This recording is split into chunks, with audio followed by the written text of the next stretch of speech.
राधे राधे। कुंज बिहारी श्री हरदास। आज हम सभी आश्विन मास के शुक्ल पक्ष की एकादशी, जिसका नाम पापांकुशा एकादशी है, इसकी पावन कथा का श्रवण करेंगे। आप सब अपना ध्यान बांके बिहारी जी महाराज के श्री चरणों में केंद्रित करें और एकादशी की पावन कथा का आनंद लें। नमः कुंज बिहारिण्यै, नमः कुंज बिहारिणे, स्वामी श्री हरिदासाय, गुरुणाम गुरुवे नमः। राधा मेरी स्वामिनी, मैं राधे जू को दास, जन्म जन्म मोहे दीजियो, श्री वृंदावन को वास। वृंदावन सो वन नहीं, नंद गाँव सो गाँव, बंसी बट सो बट नहीं, कृष्ण नाम सो नाम। वृंदावन के वृक्ष को मरम न जाने कोई, डाल डाल और पात पात, श्री राधे राधे होय। अब आप सब एकादशी की पावन कथा का श्रवण करें। अर्जुन बोले, हे भगवान, आश्विन मास के शुक्ल पक्ष की एकादशी का क्या नाम है तथा इस व्रत के करने से कौन कौन से फल मिलते हैं, यह सब कृपा पूर्वक कहिए। श्री कृष्ण भगवान बोले, हे अर्जुन, आश्विन मास की शुक्ल पक्ष की एकादशी का नाम पापांकुशा है। इसका व्रत करने से समस्त पाप नष्ट हो जाते हैं और करने वाला अक्षय पुण्य का भागी होता है। इस एकादशी के दिन मन वांछित फल की प्राप्ति के लिए भगवान विष्णु की पूजा करनी चाहिए। इस पूजन के द्वारा मनुष्य को स्वर्ग लोक की प्राप्ति होती है। हे पार्थ, जो मनुष्य कठिन तपस्याओं के द्वारा फल प्राप्ति करते हैं, वह फल इस एकादशी के दिन क्षीर सागर में शेष नाग पर शयन करने वाले विष्णु भगवान को नमस्कार कर देने मात्र से मिल जाता है और मनुष्य को यम के दुख नहीं भोगने पड़ते।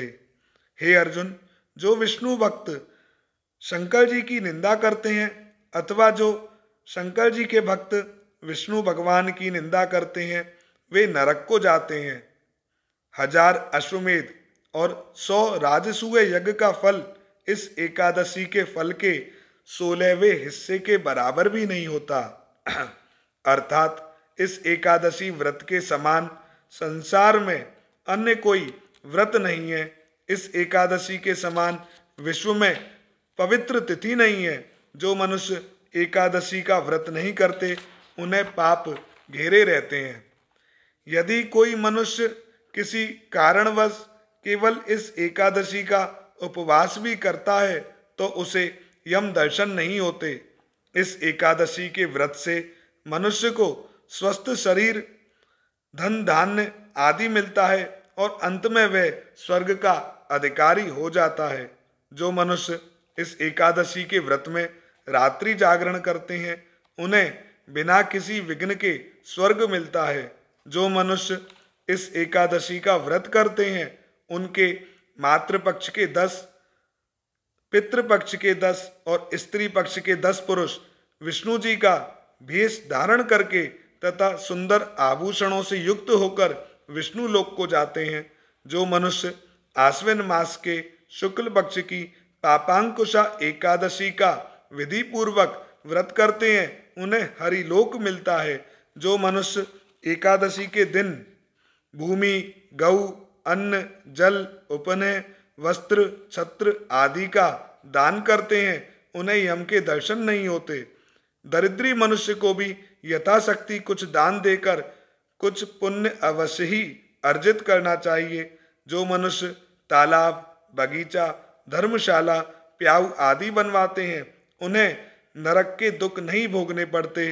वह मनुष्य इस लोक में निरोग, दीर्घायु वाले पुत्र तथा धन धान से पूर्ण होकर सुख भोगते हैं और अंत में स्वर्ग लोक को जाते हैं। उन्हें दुर्गति नहीं भोगनी पड़ती।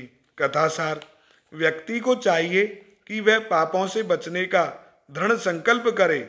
यूं तो भगवान विष्णु का ध्यान किसी भी रूप में सुखदायक और पाप नाशक है, किंतु एकादशी के दिन भगवान का स्मरण कीर्तन सभी दुख क्लेशों व पापों का नाश कर देता है। तो आज की जो एकादशी है, जैसा कि इसका नाम है पापांकुशा, तो पापों पर अंकुश लग जाए उसे ही हम पापांकुशा एकादशी कहते हैं। और श्री बांके बिहारी जी महाराज हमें सदैव सत मार्ग पर चलाते रहें, हम उनके मार्ग का अनुसरण करें, उनकी भक्ति करें, उनसे प्रेम करें, कभी किसी का अहित ना करें, किसी का दिल ना दुखाएं, सभी से प्रेम करें। श्री बांके बिहारी जी महाराज की असीम अनुकंपा आप सभी पर सदैव बरसती रहे। आप सब इस वीडियो को ज़्यादा से ज़्यादा शेयर करना, ताकि अन्य भक्त भी आपकी तरह एकादशी के व्रत की पावन कथा का श्रवण करें। बोल बांके बिहारी लाल की जय। कुंज बिहारी श्री हरदास। जय जय श्री राधे।